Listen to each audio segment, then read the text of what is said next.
Welcome back to Jazz Walking Bass Lines. In this lesson, we're going to add the chord tones. A little review. We did the roots the first time, in lesson 1. Then we did root and half step. 1, 2, 3, half step, root. Now we're going to add the chord tones. The 5th, the 3rd, and the 7th. This will be a little longer lesson to get all those chord tones in at one time. The pattern we're going to use is root, 5th, root, half step. Let's do that just from the F to the B flat. Root, 5th, root, half step, root, 5th, root, half step, root. Again. Half step, root, 5th, half step, root, 5th, half step, root, 5th. Let's do the half step below. Root, 5th, root, half step, root, 5th, root, half step, root, 5th, root, half step, root, 5th, root, half step, root. Now on the measures that have 2 chords per measure, each chord only gets 2 beats. Well, the root and the half step take priority. We don't have time to play that 5th in there. So that'll sound like this. Root, 5th, root, half step, root, 5th, root, half step, root, 5th, root, half step, root, half step, root, half step, root. Got the idea? Now I'm going to illustrate them by playing the root, the 5th, and the half step above. And then a little bit later I'll do root, 5th, and half step below. So I'm going to play one entire chorus now. Root, 5th. Beat 1 is root, beat 2 is 5th, beat 3 is root, and on beat 4 I'll play that half step above again. The measures have only 2 chords, just root and half step. Here we go. Listening, that's sort of, play along with me, or just make sure you understand along with me. Here we go. 3, 4. Root, 5th, root, half step, root, 5th, root, half step, root, 5th, root, half step, root, 5th, root, half step, root, 5th, root, half step, root, 5th, root, half step, root, half step, root, half step, root, 5th, root, half step, root, 5th, root, half step, root, half step, root, half step, root, half step, root. This will make you learn your chord tones really well. After the 5th, we need to learn the 3rd. By the way, you see that sometimes I'm changing octave. That's totally fine. Root, 3rd. And if you'll notice, that's dropping below. This is the 3rd above. I tend to like to play the bass note, so I think I'll do this. Root, 3rd. There's nothing wrong with dropping this 3rd below it. But if you do that over and over and over, it tends to have a funny sound. It's really like 1/6 kind of a thing. So let's go. Root, 3rd, root, half step, 3rd, root, half step, root, 3rd, half step, root, half step, root, 3rd, half step, root, half step, root, ooh, this is a minor 3rd.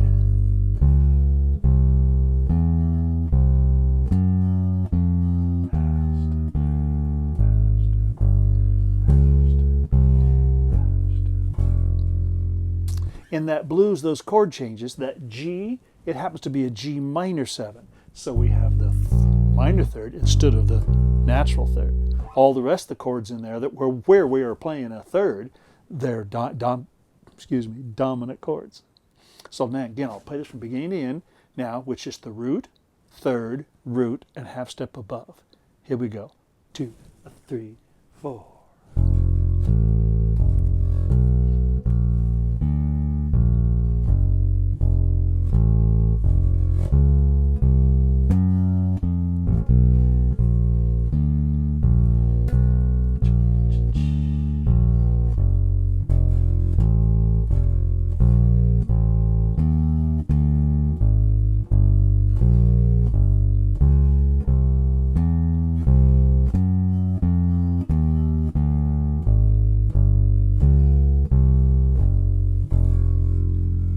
Sounds cool, huh? Getting the thirds and the fifths in there, gets a little more harmony going on. Now the seventh is interesting. The seventh of a dominant 7 chord is a flatted seventh. It's not this. If you remember your scales, we have 1, 2, 3, 4, 5, 6, 7, 8, but that's major. Dominant would be 1, 2, 3, 4, 5, 6, flat 7, 8. And in a minor chord, it's the same way. A minor chord, G minor, 1, 2, 3, 4, 5, 6, 7, 8. It's not this half step. The only chord that gets a major 7th is a major 7 chord, and we don't have any of those in the blues. So watch. Root, 7, root, half step, root, 7, root. Now another thing, you notice I'm not playing root, 7, root, root, 7. That's a little bit too wide of an interval. We're playing that whole step, 7th, behind the note. Root, back to 7 and up. Again, not root, 7, root. No, it's root, 7, root. It's a much smoother and that connection. That's the line. That's the sound that all the great players use. One more time. Root, 7, root, 7, root. Watch this. Sometimes you find yourself and you go, oh, I don't have a note there. Well, you do have to jump up that 7th, but try not to do it a whole bunch. By the way, as I said a minute ago, this is going to teach you, or you're going to have to learn, your thirds, fifths, and 7ths of all the chords. That's something all good bassists do anyway. They learn their arpeggios. Again, I'm going to play the whole song through now with that root, 7th below, root, and then half step above, leading to the next chord tone. And again, 2 chords in a measure. There's no time for that 7th, just root and half step. Half step takes a priority. Here we go. A 3, 4.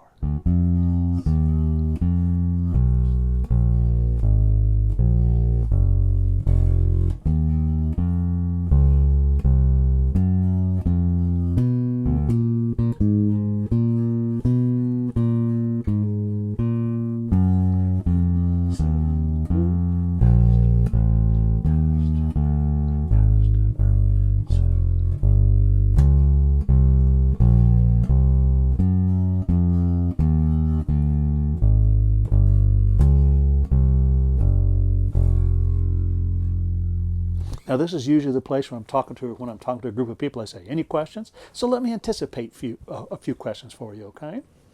One of them is, Jim, do I have to play those 7ths or these chord tones all the time? No, the truth is you can play any notes you want. Music's cool that way. There's no police. But you want to get the sound of the great players. You want to learn the characteristics of the great players. These are some of the fundamentals. I remember many years ago, I was trying to learn to play walking bass lines, and like many students, I was just sort of playing up and down the scale, and then I got to where I was arpeggiating, but I really didn't understand this concept of tension, resolution with these half steps, and I didn't really know where the chord tones came. Basically, we're talking about root, half step, and in the middle chord tones. And by the way, that chord tone can be another root. Root. That's what we did in the very beginning. We just played roots in there. So this is just really fundamental meat and potato stuff that all the great players play. Now, of course, there's other things to learn. And every great player, like Ron Carter or Ray Brown or Paul Chambers, they have their little quirks, their little idiosyncrasies, sort of like their favorite little pet notes and phrases they play. But I've learned a long time ago in teaching and learning, if we work on that fundamental material, oh so much, we just start making variations. That's called improvisation. But if we play a little bit too much improvisation, focus on that, without learning the fundamentals, our playing doesn't sound strong. It doesn't sound founded and grounded. And when you practice your fundamentals so much that people start saying, my God, have you heard Jim? He sounds so solid. He sounds rock solid. That's when you'll be in demand as a bassist, playing solid. I'm going to demonstrate some now, okay? Here we go.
Hello.